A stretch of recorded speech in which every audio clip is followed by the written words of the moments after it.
Today we are going to study about tumors of eye. There are many tumors of eye, intraocular, extraocular, but there are two main tumors which we are going to study today. The two main tumors are melanoma and retinoblastoma. Melanoma is the type of cancer that develops in the cells that produces melanin. जब आपने first year में anatomy और physiology पढ़ा था तो उसमें आपने पढ़ा होगा कि जो हमारा स्किन कलर है वो मेलानिन से आता है और मेलानिन हमारे स्किन में होता है, लेकिन थोड़ा बहुत मेलानिन हमारे आइज़ में भी होता है और ये मेलानिन का कैंसर होता है melanoma. Eyes also have melanin producing cells and can develop melanoma. Eyes melanoma is called ocular melanoma. Eyes के melanoma को हम बोलते हैं ocular melanoma. अब जो आइज़ का मेलानोमा होता है वो usually middle layer of the eye में होता है. Middle layer of the eye which is known as the uvea. Uvea में अब कोरॉइड लेयर होता है, कोरॉइड होते हैं, कोरॉइड जहाँ पे बहुत सारे ब्लड वेसल्स हैं, तो ये मेलानोमा ऑफ कोरॉइड है. फिर यूविया में सिलियरी बॉडी होती है. हमारा जो मिडिल लेयर होता है आई का उसमें सिलियरी बॉडी होती है, तो ये melanoma of the ciliary body है. एंड देन आइरिस भी मिडिल लेयर में ही होता है, तो ये मेलानोमा ऑफ द आइरिस है. This is melanoma of the iris. Sign and symptoms क्या होते हैं इसमें? सेंसेशन ऑफ फ्लैशेस और specks of dust in your vision. Floaters नज़र आते हैं, मतलब आँखों के सामने कुछ डस्ट पार्टिकल्स या फिर कुछ ऐसा कुछ सामने गिर रहा हो, आँखों के सामने रोशनी सी गिर रही हो, वो वैसे नज़र आते हैं. A growing dark spot on the iris. और आइरिस के ऊपर हमें दिखाई देगा जब हम एग्ज़ामिनेशन करेंगे या जब पेशेंट अपने आप को आईने में देखेगा तो उसकी आइरिस के ऊपर डार्क स्पॉट सा नज़र आएगा. A change in the shape of the dark circle at the centre of your eye. जो प्यूपिल होगा, प्यूपिल का शेप चेंज होने लगेगा. राउंड होने चाहिए हमारे प्यूपिल, पर मेलानोमा में the shape of the pupil changes. Poor और blurry vision in one eye. और एक आँख से सही से दिखाई नहीं देगा. Loss of peripheral vision. Peripheral vision मैंने आपको पहले भी बताया था, सेंट्रल विजन और पेरिफेरल विजन के बीच में क्या डिफरेंस है. पेरिफेरल विजन वो होता है जो हम जैसे कि हम किसी दूर की जगह को देख रहे हैं, ब्लैक बोर्ड को देख रहे हैं, तो उसके साइड वाली चीज़ें नज़र नहीं आएगी, मिडिल वाली चीज़ें नज़र आएगी. That is the loss of peripheral vision. Melanoma कहाँ होता है? अभी मैंने आपको बताया कि मेलानोमा आइरिस में होता है, कोरॉइड लेयर में होता है, सिलियरी बॉडी में होता है. It is most commonly develops in the cell of the middle layer of the eye. Middle layer जिसको हम यूविया बोलते हैं, and uvea has 3 parts and each can be affected by the eye melanoma. और इसके 3 parts iris है. Iris coloured part of the eye होता है. Choroid layer, choroid layer में ब्लड वेसल्स होती हैं, तो वहाँ पे भी हो सकता है मेलानोमा. सिलियरी बॉडी वो होता है जो आइरिस को होल्ड करके रखता है. इट इज़ अ मसल जो कॉन्ट्रैक्ट भी करता है. और उसके बाद eye melanoma can also occur on the outermost layers on the front of the eye, that is conjunctiva, in the sockets that surround the eyeball and on the eyelid, though these type of eye melanoma are very rare. ये melanoma बाहर भी हो सकता है आँखों के, जैसे कि कंजक्टाइवा में हो सकता है, और it can surround the socket of the eye. जो सॉकेट मतलब होता है ये जो हमारे स्कल में जो गोल सी जो स्पेस होती है जहाँ पे आंखें बैठी हुई हैं, उसको हम बोलते हैं ऑर्बिटल सॉकेट. तो सॉकेट के आसपास भी हो सकता है मेलानोमा, और आईलिड पे भी हो सकता है मेलानोमा. लेकिन ये जो मेलानोमा होता है ये बहुत रेयर होता है, पर ये भी हो सकता है. Causes and risk factors. तो एग्जैक्ट कॉज इसका अननोन है, there is no exact cause for this. Risk factors ये हो सकते हैं कि लाइट आई कलर, जो लोगों का आई कलर ब्लू या ग्रीन होता है उनमें मेलानोमा होने के चांसेस ज़्यादा होते हैं, और वाइट पीपल में मेलानोमा होने के चांसेस ज़्यादा होते हैं। एज के साथ साथ इसका रिस्क भी बढ़ता जाता है, जैसे एज बढ़ती है मेलानोमा का रिस्क भी बढ़ता है। Then exposure to UV light, ultraviolet light का एक्सपोजर होने से, ज़्यादा अल्ट्रावायलेट लाइट का एक्सपोजर होने से मेलानोमा के चांसेस ज़्यादा होते हैं। Then certain inherited skin disorders, now कुछ लोगों को इनहेरिटेड स्किन डिसऑर्डर्स होते हैं। कुछ लोगों की स्किन पर हाइपर पिगमेंटेशन होता है, मतलब बहुत ज़्यादा पिगमेंट्स होते हैं किसी किसी के स्किन पर, तो उनमें मेलानोमा होने के चांसेस ज़्यादा होते हैं। और कुछ लोगों को बहुत ज़्यादा मोल्स होते हैं, अबनॉर्मल मोल्स आप समझते हो, जो तिल जो होते हैं, तिल अबनॉर्मल मोल्स वो ज़्यादा होते हैं स्किन पर, तो अगेन उन लोगों को मेलानोमा होने के चांसेस ज़्यादा होते हैं। इसके अलावा अगर ये हाइपर पिगमेंटेशन आईलिड्स या फिर यूविया वगैरह पे है तो उन लोगों को भी मेलानोमा होने के चांसेस होंगे। फिर सर्टेन जेनेटिक म्यूटेशन, अब जीन्स क्या होती है, कभी कभी जीन्स में बहुत ज़्यादा चेंजेस आ जाते हैं, अब वो चेंजेस की वजह से भी मेलानोमा हो सकता है। कॉम्प्लिकेशंस क्या होंगे मेलानोमा के, एक तो क्योंकि ये ट्यूमर है तो it will increase the intra ocular pressure, और अगर इंट्रा ऑक्यूलर प्रेशर बढ़ जाता है the optic nerve is at a risk of being damaged, और इस कंडीशन को हम क्या बोलते हैं, ग्लॉकोमा बोलते हैं। तो ग्लॉकोमा हो सकता है पेशेंट को।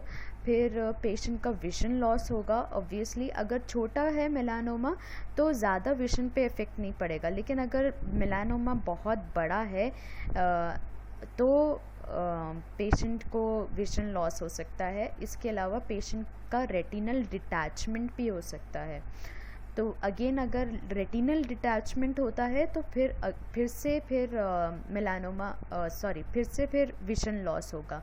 और रेटिनल डिटैचमेंट कैसे होगा, रेटिनल डिटैचमेंट मैंने आपको जब पढ़ाया था तो मैंने आपको बताया था कि there are types of retinal detachment. एक टाइप मैंने आपको पढ़ाया था ट्रैक्शन या पुल वाला। तो जब ये ट्यूमर होगा, मेलानोमा होगा, तो इट में पुल द रेटिना, तो उसके पुलिंग फोर्स की वजह से रेटिनल डिटैचमेंट हो सकता है। Eye melanoma that spreads beyond the eye, अब eye melanoma can spread outside the eye at a distant area of the body including the liver, lungs and the bone.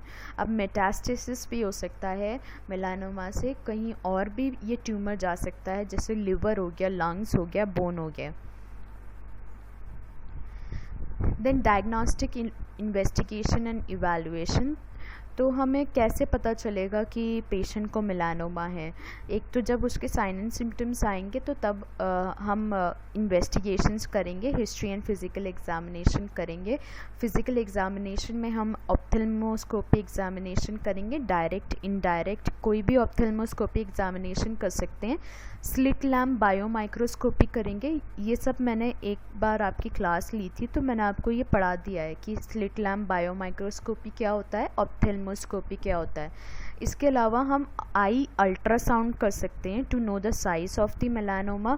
Angiogram में हम blood, क्योंकि जब भी कभी कोई ट्यूमर आता है बॉडी में, there are new growth of blood vessels, क्योंकि उस ट्यूमर को नरिशमेंट कहाँ से मिलेगी, ब्लड से मिलेगी। तो उस ट्यूमर के नरिशमेंट के लिए ब्लड वेसल्स, नए ब्लड वेसल्स ग्रो होते हैं बॉडी में।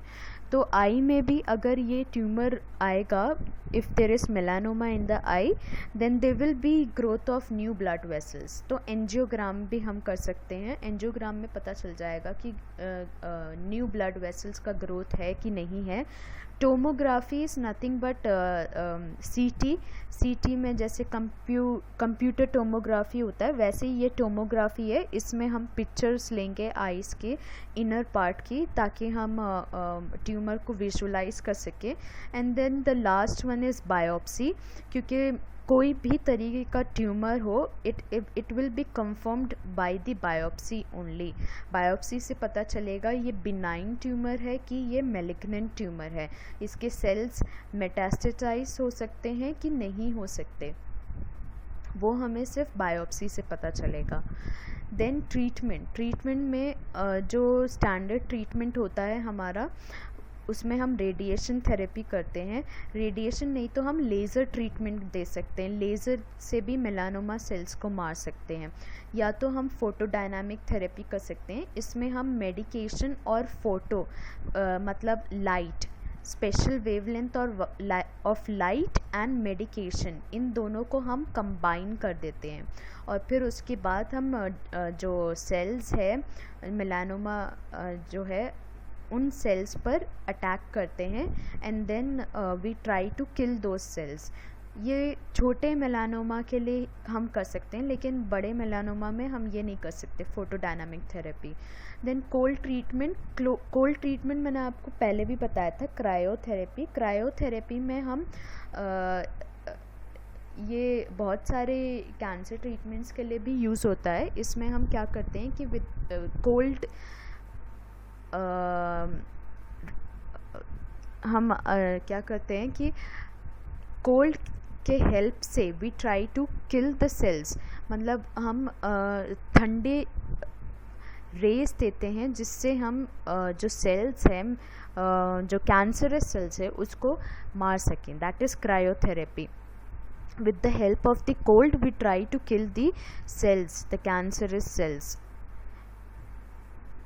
Then सर्जरी में हम या तो जो मेलानोमा टिश्यू है उसको रिमूव करेंगे, और अगर मेलानोमा बहुत बड़ा है तो हम एन्यूक्लिएशन करेंगे। एन्यूक्लिएशन का मतलब होता है पूरी आँख को रिमूव कर देना। If the tumour is so big and it is causing a lot of pain to the patient, then we can do enucleation. उसमें हम पूरी आँख को रिमूव कर देते हैं, और उसके बाद क्या करते हैं कि इम्प्लांट्स लगा देते हैं, एक प्लास्टिक की बॉल लगा देते हैं उस एरिया में, ताकि वो एरिया मतलब ज़्यादा बुरा ना लगे, because they will be a hole, एक होल सा क्रिएट हो जाएगा, वो ऑर्बिट में खाली खाली सा हो जाएगा। तो बेटर है कि हम वहाँ पर एक इम्प्लांट लगा दें।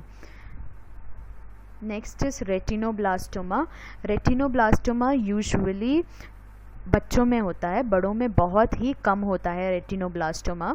और retinoblastoma is a cancer of the retina. Retina तो आपको पता है, it is the sensitive lining on the inside of your eye. तो ये सेंसिटिव लाइनिंग होती है जो लाइट को सेंस करती है, and it helps in visualisation. ये हमारी हेल्दी आई हो गई, और ये रेटिनोब्लास्टोमा ये कैंसरस सेल्स हो गई। ये रेटिना के ऊपर आप देख सकते हो, दीज आर कैंसरस सेल्स। अब इसके साइन एंड सिम्टम्स बहुत इंपॉर्टेंट है। इसमें ल्यूकोकोरिया होता है। ल्यूकोकोरिया का मतलब होता है जब फोटोग्राफ लेते हैं बच्चे का, तो बच्चे की आँख में एक वाइट सा कुछ नज़र आता है। This is leukocoria. ये यूजुअली तो नज़र नहीं आता, लेकिन जब हम फ़ोटोग्राफ लेंगे बच्चे का तो उसकी आँखों में ये वाइट नज़र आएगा।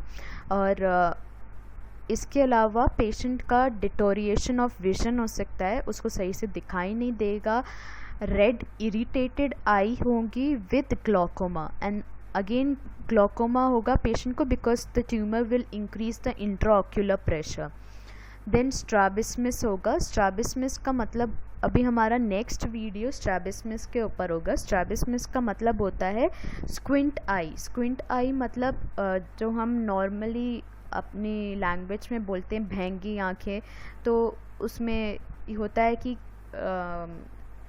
जो इंसान है वो देख कहीं और रहा है, लेकिन ऐसा लगता है हमें कि वो कहीं और देख रहा है पर उसकी नज़रें कहीं और होती है, तो दैट इज़ स्ट्रैबिस्मस।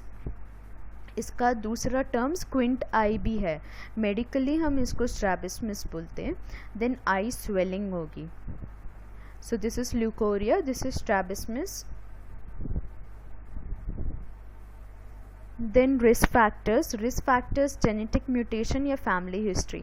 अगर किसी की फैमिली हिस्ट्री है तो ये होने के चांसेस ज़्यादा होते हैं रेटिनोब्लास्टोमा, या फिर अगर जेनेटिक म्यूटेशन हो तो तब भी हो सकता है रेटिनोब्लास्टोमा। कॉम्प्लिकेशंस में अगर एक बार ठीक भी हो जाता है retinoblastoma, then the child will have the tendency कि उसको बार बार रेटिनोब्लास्टोमा हो सकता है। There will be a recurrence of retinoblastoma, there will be a tendency of recurrence of retinoblastoma. फिर risk of developing other types of cancer. अब retinoblastoma के साथ साथ दूसरे टाइप ऑफ कैंसर भी हो सकते हैं। हो सकता है कि ये जो रेटिनोब्लास्टोमा है वो स्प्रेड हो जाए और कहीं और हो जाए, तो ये भी हो सकता है। तो ये कॉम्प्लिकेशंस है रेटिनोब्लास्टोमा के, और इसको हम इन्वेस्टिगेट कैसे करेंगे? With the help of the I exam, CT scan, ultrasound, MRI, ये सारी चीज़ें हम करेंगे।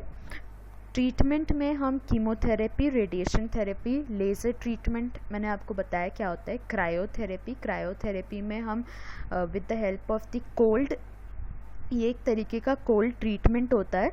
कोल्ड ट्रीटमेंट से हम जो सेल्स है, अबनॉर्मल सेल्स हैं, उनको किल करने की कोशिश करते हैं, that is cryotherapy. Then surgery में अगेन एन्यूक्लिएशन करेंगे। एन्यूक्लिएशन अगर बहुत बड़ा है रेटिनोब्लास्टोमा तो हम वो कहीं और भी स्प्रेड हो सकता है, तो हम पूरी आई को रिमूव कर देते हैं and the placement of implants, और उसके बाद एक इम्प्लांट प्लेस कर देते हैं आई में। Thank you.